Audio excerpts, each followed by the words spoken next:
नमस्कार मेरे तरफ से आपको नवरात्रि और दुर्गा पूजा का शुभकामनाएं। और शुरुआत करने वाले हैं हम अपना सर्टिफाइड कॉपीज़ का। तो सर्टिफाइड कॉपीज़ का जैसे मैंने बोला था कि एक एनालिसिस करेंगे और आपको दिखाएंगे। तो पहला दिन है और पहला दिन में हम DT का चेक करेंगे। जो मैंने शुरू किया था आंसर टू क्वेश्चन 2।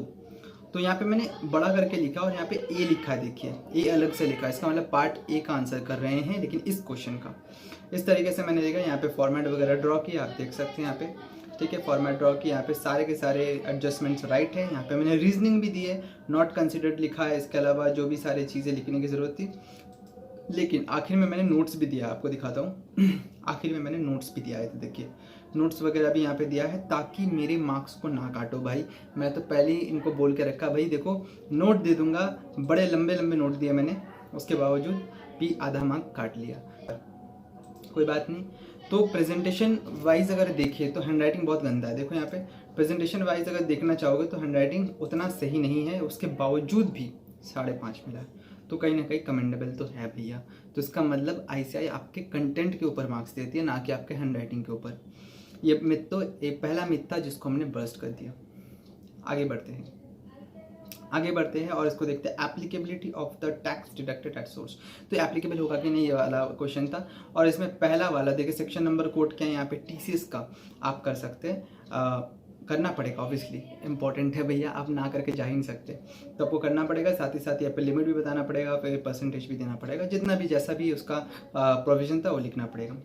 लॉ की तरह मैंने लिखा है, जो रेलेवेंट केसेस लिखी जाती है रेलेवेंट प्रोविजन के साथ, उसी तरीके से मैंने यहाँ पे भी सेम टाइप से करा है, आप देख सकते हैं, ठीक है। तो यहाँ पे इक्वल टू दिया हुआ, मुझे वो समझ में नहीं आई इक्वल टू का मतलब क्या है, चलिए कोई बात नहीं। बाकी यहाँ पे काटा लगा दिया दूसरे क्वेश्चन में, क्योंकि वाला क्वेश्चन गलत हुआ था, दूसरा वाला क्वेश्चन का आंसर गलत था, ठीक है। कुल मिला के कितने मिले भैया, नो रिकॉर्डिंग्स अवेलेबल, कोई रिकॉर्डिंग्स यहाँ पे अवेलेबल नहीं है, कोई बात नहीं।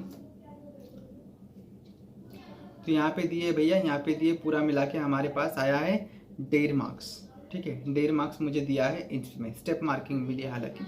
तो कुल मिला के 7 मार्क्स हुए पहले क्वेश्चन में, 10 में 7 मार्क्स, तो 3 मार्क्स कट गए बस, ठीक है। आगे बढ़ते हैं हमारे दूसरे क्वेश्चन की तरफ। आंसर टू क्वेश्चन पर फिर से बड़ा बड़ा करके लिखा है, उसके बाद फिर पार्ट बी का आंसर लिखा है, और ये पूरा का पूरा थ्योरी था। और मैं यहाँ पे कंप्लेन ICI के पास करना चाहूँगा कि यहाँ पे मेरा मार्क्स क्यों काटा है, क्योंकि मैंने हालांकि पूरे बुक से कॉपी किया हुआ भाई, पूरा बुक से कॉपी किया हुआ, हर एक चीज़ मैंने यहाँ पे लिखा हुआ है, एक एक चीज़ मैंने बुक के हिसाब से लिखा है। उसके बावजूद भी ICI के मटेरियल में ये सारी चीज़ें लिखी हुई है, उसके बावजूद भी पता नहीं क्यों मेरे यहाँ पे मार्क्स काटा गया है। हालांकि सिर्फ 2 ही मार्क्स दिए गए हैं, मुझे नहीं पता, लेकिन आगे बढ़ते हैं। उसके बाद नंबर 1 जो 4 का पार्ट ए था, उसमें भी हमने सेट ऑफ और कैरी फॉरवर्ड वाला था, उसमें भी देखो फॉर्मेट कुछ ऐसा नहीं लोग। अब दूसरा में यही होता है कि फॉर्मेट भैया, क्या फॉर्मेट अच्छे से लिख के आना पड़ता है, एकदम फॉर्मेट कैसे भी लिख सकते हैं, ऐसे कोई ज़रूरत नहीं कि आपको ऐसा ही करना पड़ेगा वैसा ही करना पड़ेगा, ऐसा ज़रूरी बिल्कुल नहीं है। आप फॉर्मेट आराम से जैसा तैसा आप फॉर्मेट लिख सकते हैं, तो फॉर्मेट के ऊपर कोई तरह का मार्क्स नहीं कटता है। मैंने पहले भी बताया, अभी भी बता रहा हूँ, ये एक मिथ है जो लोग कहते हैं। फॉर्मेट आपका जैसा मन चाहे आप ड्रॉ कर सकते हैं, और ये टोटल इनकम का मतलब फॉर्मेट होता है, ग्रॉस टोटल इनकम जो निकालने वाला। या फिर नोट्स वगैरह आपको देना पड़ता है, बिल्कुल सेक्शन नंबर के साथ कोड करना पड़ता है, और आपको लिखना पड़ेगा कौन सा सेट ऑफ नहीं हो सकता, क्यों नहीं हो सकता, ये सारी चीज़ें आप दे सकते हैं, उससे भी आपको मार्क्स मिले। तो कुल मिला के यहाँ पे मिला आपको 4 में 5 मार्क्स, तो कुल मिला के 5 मार्क्स मेरे को मिले हैं यहाँ पे, 5 और 7 12 मार्क्स, मतलब कुल मिला के 20 में 12 मार्क्स, 8 मार्क्स कट गए। 8 मार्क्स कटे हैं, पता नहीं किस लिए कटा, लेकिन हम लोगों ने पहला जो 2 क्वेश्चन था वो बड़े अच्छे तरीके से अटेंड किया था दोस्त, यहाँ पे गलत हो ही नहीं सकता था, उसके बावजूद भी काटा दिया। अब आते हैं हम क्वेश्चन नंबर 1 पे, जो सबसे डिफ़िकल्ट क्वेश्चन लोग कहते हैं, उसी डिफ़िकल्ट क्वेश्चन का मार्क्स कितना होता है, 15 मार्क्स। और मुझे यहाँ पे मैंने गलती किया था दोस्त, एक बात बता दूँ, बहुत ही भयंकर गलती किया था, उसके बावजूद भी मेरे को पता है कितना मिला, 15 में 8.5 मिले, लगभग 9 के पास आसपास मार्क्स मिला है। तो कहीं ना कहीं तो मैंने कुछ किया होगा।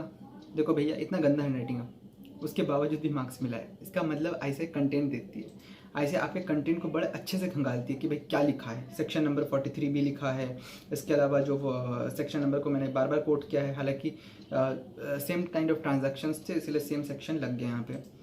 और फिर यहाँ पे 43 उसके बाद 48 ये सारी चीज़ें लिखी हैं मैंने। डिप्रिसिएशन कैलकुलेशन थोड़ा सा रॉन्ग हो गया था क्योंकि मैंने लास्ट में देख के नहीं गया था, तो इसीलिए थोड़ी दिक्कत हो गई। बाकी इन सारे चीज़ों के स्टेप मार्किंग के हिसाब से अगर देखा जाए तो स्टेप मार्किंग मिला है दोस्त, ऐसा नहीं कि स्टेप मार्किंग काटा है, नहीं, स्टेप मार्किंग मिला है। और इसके अलावा यहाँ पे होती है असली गलती, जो मैंने बोला कि भैया मैंने न्यू रिजाइम मान के कर लिया था, तो न्यू रिजाइम मानने के चलते क्या हुआ, मेरे यहाँ से मार्क्स कट गए। न्यू रिजाइम के चलते मार्क्स कटा, तो मैंने इसको न्यू रिजाइम सोच लिया था, और इस न्यू रिजाइम सोचने के चलते पूरा का पूरा चीज़ जो है भैया यहाँ से काटा लग गया। हालांकि यहाँ पे से विनिंग वाला सही है, क्योंकि वहाँ पे तो टैक्स तो लगना ही अलग से। हमने इस पर मैं हमेशा इस तरीके से ही टैक्स का कैलकुलेशन करता हूँ, कंप्यूटेशन का अलग अलग करके, जैसे LTCG अलग करता हूँ, विनिंग अलग करता हूँ, डिविडेंड होता तो उसको भी अलग कर देता, तो अलग इस तरीके से कर सकते हैं। ठीक है, कुल मिला के आपका लास्ट में आया 8.5, यहाँ पे दिख रहा होगा। तो ये वो हमारा DT का। और DT का MCQ वाला जो था, MCQ वाला मैं स्क्रीनशॉट लेना भूल गया, लेकिन MCQ में जो कुल मिला के मार्क्स आए थे वो 8 ही मार्क्स आए थे। उसका जो स्क्रीनशॉट मैंने लेके मैं आपको इसमें दे दूंगा, इसी में आपको। तो भैया अब आते हैं GST में। भाई GST में मैंने खास कोई प्रिपरेशन नहीं किया था, इसीलिए मेरे पास 35 में 11 मार्क्स ही आए हैं। और इसके अलावा MCQ की बात करें तो MCQ अलग से आया था, MCQ में 12 मार्क्स मिले थे मेरे को, उसका मैं स्क्रीनशॉट मैं दिखा दे रहा हूँ आपको। और वगैरह अगर बात करें इसकी, तो भैया यहाँ पे मैं आपको सिर्फ क्वेश्चन दिखा सकता हूँ, क्योंकि थियोरेटिकल था, यहाँ पे कुछ ज़्यादा लिखने का था, तो वो बुक से कॉपी करना पड़ता, सेक्शन नंबर वगैरह कोट करना पड़ता। तो आप देख सकते हैं यहाँ पे स्टेप मार्किंग मिली है, RCM का सेक्शन नंबर हमने लिखा था यहाँ पे, और इसके अलावा RCM का ही लिखा था दूसरे में भी। तो कहीं ना कहीं मार्क्स कटा है, बिकॉज की कंटेंट की कमी थी, ये मैं मानता हूँ। तो अल्टीमेटली इसका मतलब है कि आप जब GST की पढ़ाई करो तो उसमें थ्योरी ज़्यादा पढ़ना पड़ता है। यहाँ मैं प्रो टिप यही दे सकता हूँ कि आपकी DT या IDT में आपको दोनों में से किसी ना किसी में बहुत अच्छा होना पड़ेगा, ठीक है। अगर आप DT में अच्छे हैं तो अच्छी बात है, आप उसी को पहले सॉल्व करें। अगर IDT में अच्छे हैं तो IDT को पहले सॉल्व करें, और बाकी जो नहीं आता, जैसे DT IDT दोनों में से जो आपको लगता है कि कमज़ोर है, उसको आखिर में करें, जिस तरीके से मैंने IDT को इधर सॉल्व किया है। ठीक है, IDT में ज़्यादा कुछ कहने के लिए है नहीं मेरे पास, मैं पेपर आपको दिखा रहा हूँ, आप पॉज करके देख लेना कि कहाँ कहाँ मेरी गलतियाँ हुई हैं। ठीक है, उतना प्रैक्टिस वगैरह नहीं था, ठीक है, GST में, क्योंकि मैंने अपना पूरा टाइम जो है पूरा का पूरा दिया है DT में। ठीक है, इसके बाद से मैं कहूँगा पूरा का पूरा पेपर ही मैं आपको सर्टिफाइड कॉपी में आपको दे दूँगा। ठीक है, अपना डिस्क्रिप्शन में दे दूँगा। ठीक है, यहाँ पे होती है ख़त्म। तो यहाँ पे कुल मिला के मेरे आए 11 मार्क्स, और यहाँ पे आए थे 20, तो कुल मिला के जोड़ के मेरा जो होता है 51.5 मार्क्स मुझे मिले हैं।